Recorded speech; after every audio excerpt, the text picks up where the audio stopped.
South of Alabama, brought on by 16 inches of rain, has left at least 8 people dead and another 3,500 people homeless. Especially hard hit was the small town of Elba in the southeastern part of the state. Mike Von Fremd is there. It is amazing that Elba's 1,500 residents managed to evacuate unharmed.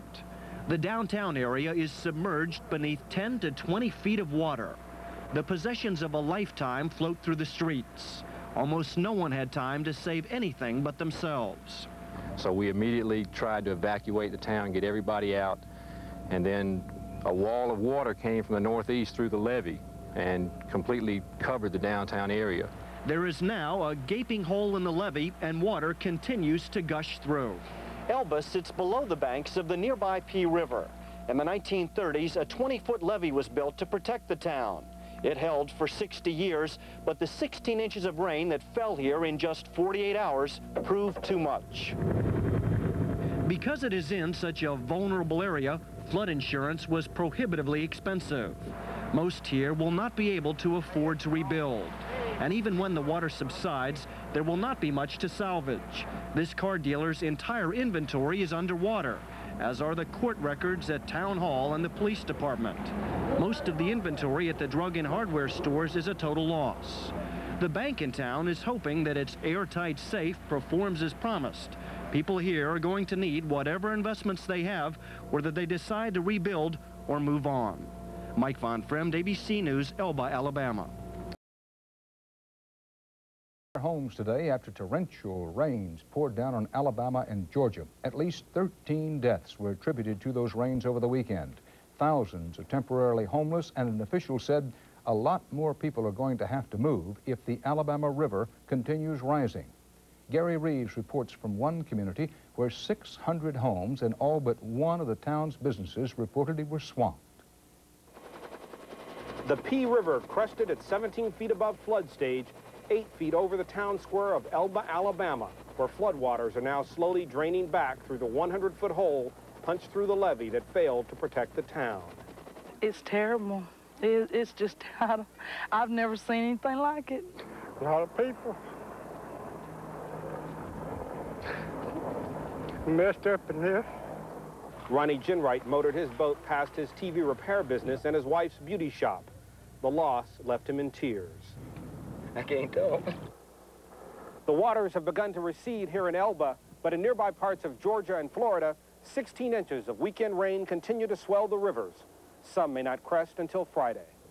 Unable to return home, many of the 3,700 evacuated in the water's wake turned to the Red Cross for food and clothing. Alabama's governor and both senators toured the flood-ravaged area. All they could do is appeal to Washington for relief. This has been really devastating to a lot of people. It will be morning before many in Elba can return home to the muddy task of cleaning up, hoping the first day of spring brings relief from one of the wettest winters ever. Gary Reeves, CBS News, Elba, Alabama.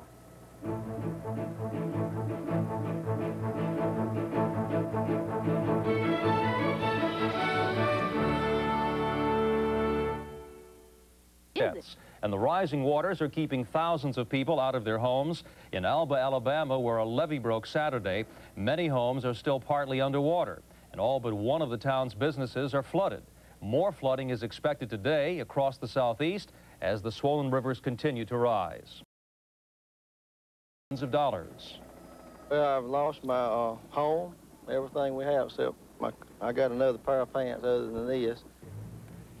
All but one of the town's businesses are flooded. Many have been under 8 feet of water for 3 days. Some difficult times in the southeast. That is the latest from the news desk. Now back to you, Harry and Paula. The National Guard is in town patrolling the streets, enforcing a curfew and armed to prevent looting. But everywhere you look in Elba, the signs of survival are already sprouting on the front lawn.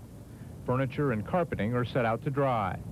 At Waylon Sharpless' house, the recovery was just beginning. Sharpless says it was like the house filled with water and then was turned upside down and shaken violently.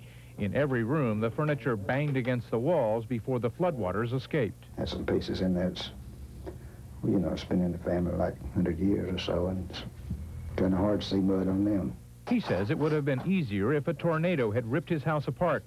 There would be little left to look at, and starting over would be easier. We all had insurance, but not flood insurance, which could have been purchased.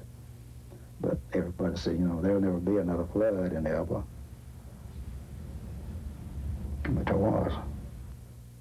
Tom Intier, CNN, Elba, Alabama. Elba, Alabama, where water poured over a levee that just wasn't high enough. The water's receding now. Many people wish they did not have to see the aftermath. You just don't know where to start. All of this came apart. I see, you can see where the water come up here. See it right about, see that mark on the wall there? But right above that mirror. The floodwaters nearly hit the mark left by the previous record holder in 1929. While some families pack up and move on to drier quarters, at least temporarily, many are not as lucky. Because we don't know where we're going right now, and everywhere we're going now, the water's meeting with us right there and there. Then we got to start it all back over again. Relief agencies are feeding and housing those displaced by the flooding. Hardest hit areas are expected to ask for federal disaster relief assistance. For many, it'll be hard to put a dollar figure on what they lost. Harder still to start over. Al Hinman, CNN, reporting.